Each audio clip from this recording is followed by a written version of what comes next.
Assalamualaikum warahmatullahi wabarakatuh. Salam budaya. Saya Afif Novianto dari Seniman Pedalangan Kecamatan Gresik, Kabupaten Cirebon, yang membawakan wayang kulit Gagak Cirebon. Alhamdulillah, saya selaku ketua pelaksana di event Saptawara semenjak tahun 2016 sampai sekarang saya masih dipercaya sebagai ketua pelaksananya di acara Saptawara tersebut. Terkait acara Saptawara sendiri tuh kayak awal mulanya siapa yang diriin, makna tersendiri bagi masyarakat itu gimana?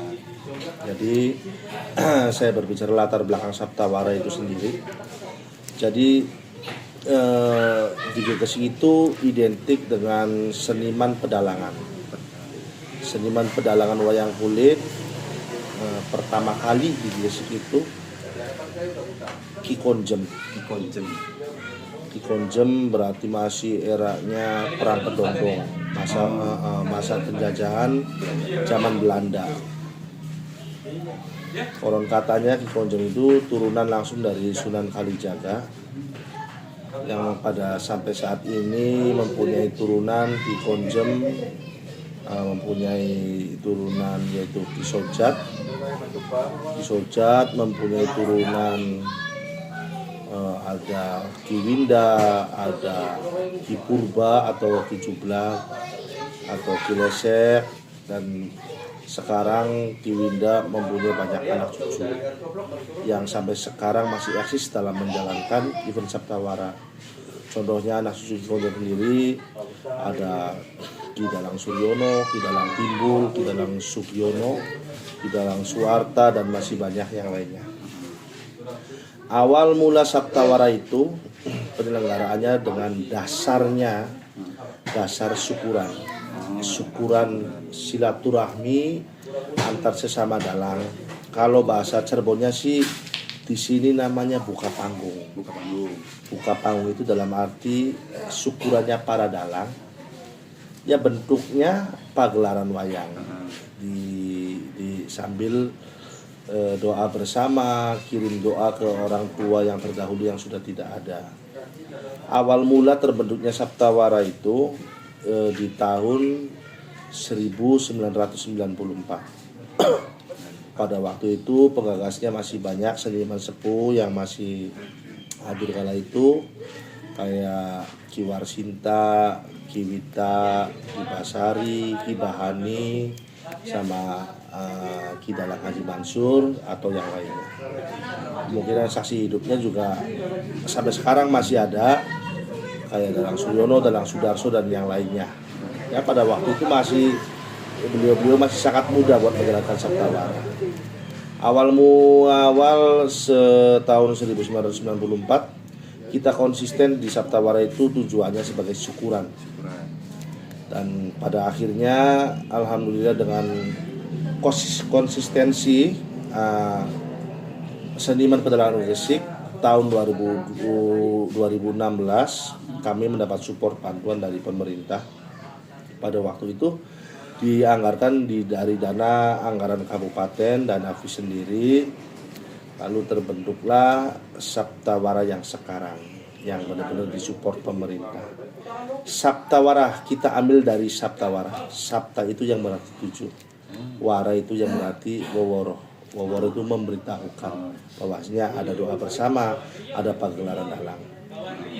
Jadi Saptawara itu pertama ada doa pembuka. Seluruh dalang dan seniman khususnya pedalangan wayang kulit itu kumpul di suatu lokus, contoh misalkan di alun-alun pertama, dan pada akhirnya itu selama 6 malam menjalankan pagelaran wayang. Semenjak saat itu tahun 2016 disupport dari kabupaten, dan kita 2 tahun berjalan, 2016, 2017, 2018 kita dimasukkan ke Dana Musrembang yang dari kecamatan, dan alhamdulillah masih eksistensi sampai sekarang. Jadi gitu perjalanan Saptawara. Alhamdulillah kita sudah berapa tahun tuh, dari 1994 sampai 2025 ini, karena tujuannya kita silaturahmi, syukuran juga. Ya, jadi ya kemungkinan masyarakat Cirebon khususnya Gresik sudah tahu di event pertama di Gresik yaitu Saptawara, seniman pedalangan. Itu udah hampir 30 tahun sendiri, Pak. Ya, udah 30 tahun sendiri lebih. Terus, Pak, kalau dari ini, Pak, kayak dalangnya sendiri itu perwakilan per desa atau gimana gitu, Pak? Enggak. Kalau Saptawara kemungkinan di Kecamatan Gresik sendiri kan ada 14 desa. Cuma yang di dalam Saptawara itu biasanya turunan dari Ki Konjem tadi. Kemungkinan hanya Gresik Lor, Gresik Kulon, Gresik Wetan dan Gresik Kidul yang mempunyai dalang kayak gitu. Tapi kayak masih keturunan-keturunan gitu. Nah itu, jadi kuatnya di Gresik itu satu ada turunan, ada trah. Itu merupakan yang suatu menjadi tanggung jawab yang harus kita laksanakan.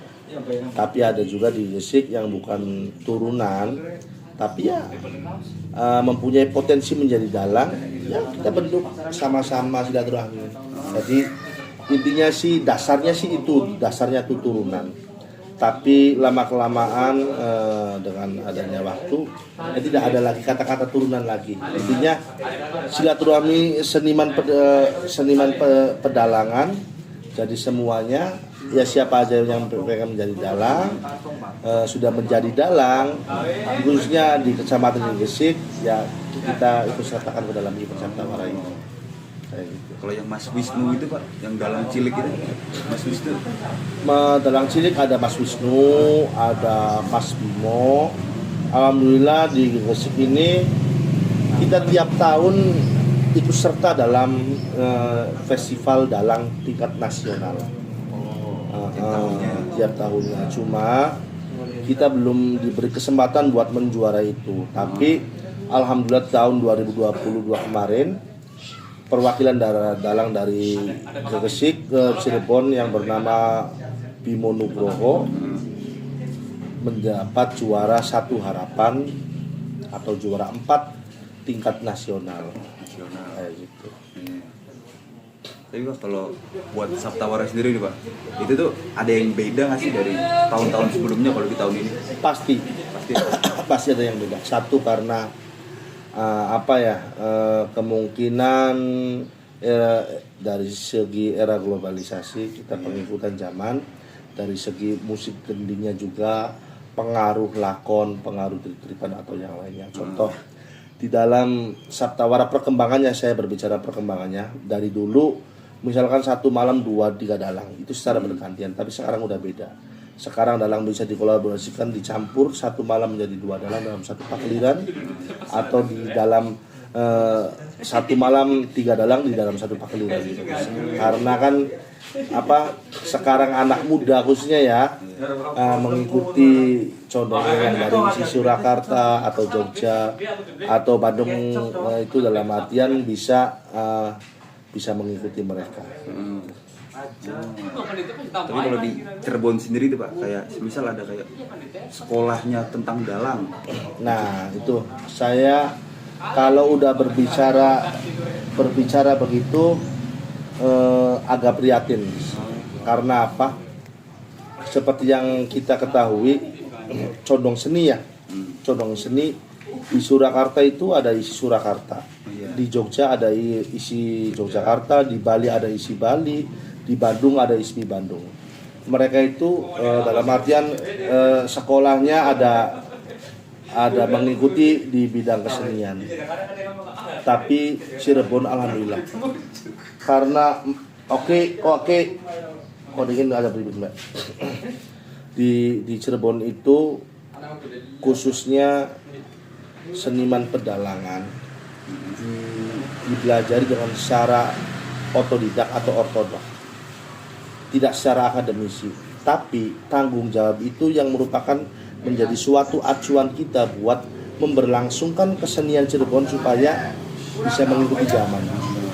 Kalau mengikuti zaman sih kemungkinan itu nomor berapa, intinya bisa mempertahankan seniman yang ada.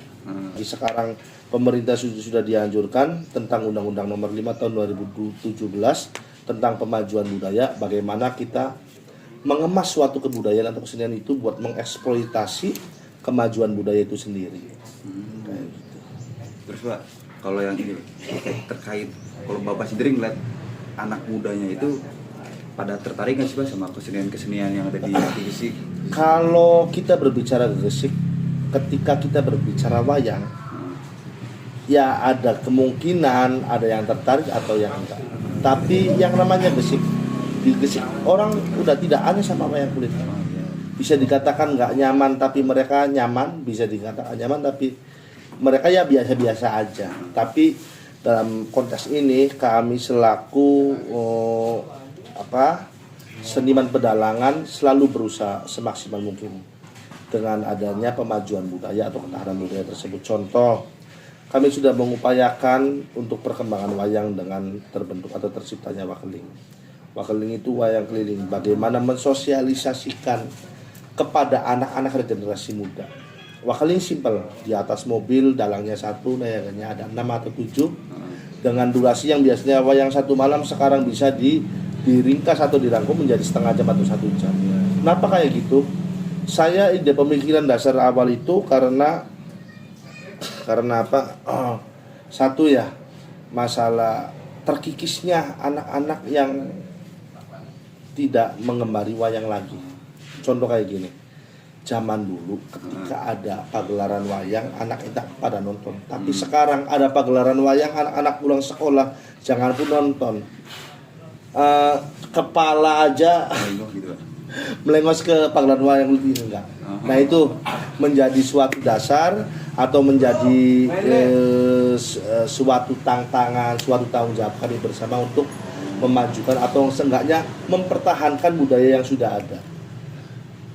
Tahankan lah, Iya. Lestari gitu. Iya, atau melestarikan. Kita tahankan dulu, lalu kita lestarikan. Kalau udah lestari, kita berbicara tentang kemajuan budaya bagaimana untuk mengikutinya. Ayo. Ini nih terakhir Pak, Ya. mungkin boleh dijelasin nggak sih Pak yang pepadi itu loh Pak? Nah, jadi Pepadi itu Persatuan Pedalangan Indonesia. Jadi tidak hanya di Cirebon, Pepadi setiap kabupaten dan kota ada. Oh, ada. Pepadi di atasnya ada Pepadi Jawa Barat dan di tingkat nasionalnya ada Pepadi nasional. Pepadi itu di dalam dinaungi sama Senawangi. Senawangi itu Sekretariat Nasional Wayang Indonesia. Kebetulan saya sebagai Sekjen Pepadi Kabupaten Cirebon. Masa jabatan 2024-2029 saya sekjennya. Sudah sih Pak, cukup. Ya, oke, kasih. Oh, pesan buat kaum muda Pak.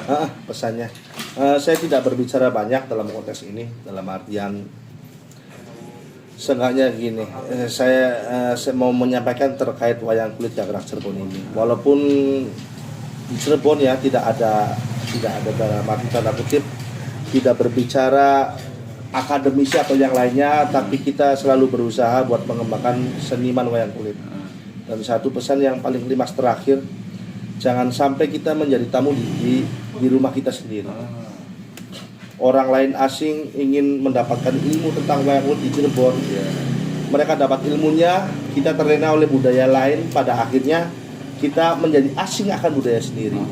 Jadi harapan saya buat anak-anak muda sekarang, nggak apa-apa kalian tidak senang wayang kulit, tapi seenggaknya kerjakan dulu yang kalian cintai dan cintai dulu yang kalian kerjakan. Insya Allah wayang kulit Jagrak Cirebon tetap lestari sepanjang masa. Salam budaya. Wassalamualaikum warahmatullahi wabarakatuh.